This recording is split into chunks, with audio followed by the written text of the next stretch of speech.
Hey, it's Liz with today's Daily Bible Thought.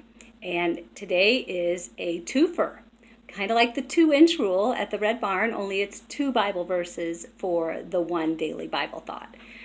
Today's verse, the first verse comes from the book of Job. And if you've never read the book of Job, it is a difficult book of the Old Testament to read because it has some really hard things that happen, and it's very sad and very confusing in some ways. And so we need to read it, but we need to read it with the reality that God can help us understand it too. So if you read the book of Job, you will hear Job and understand what goes on in his life, and you'll also hear conversations that he has with friends who come to try to help him out.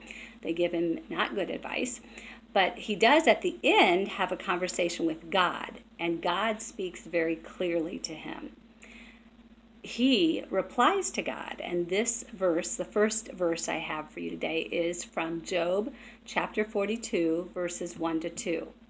Then Job replied to the Lord, I know that you can do all things.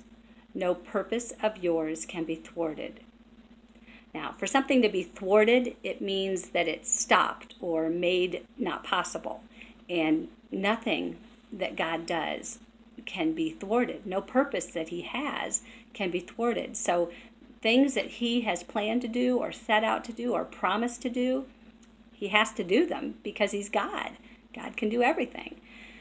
The other verse, which goes right with this, you'll notice how closely related they are, is from Genesis. Now, Genesis is an easy book to find in the Bible because it's the first one. Genesis chapter 18, verse 14, the very first part of the verse, says, Is anything too hard for the Lord? And that's what we refer to in literature and in academic circles as a rhetorical question.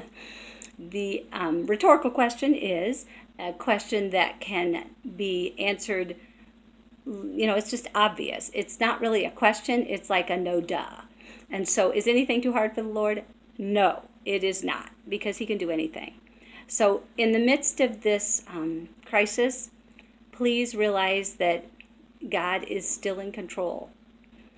I know it's hard, but we have to trust God for who he really is. He is sovereign. He's in charge.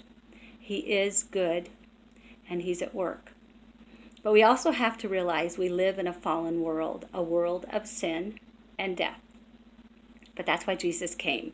Jesus came to give us life. And so please don't blame God.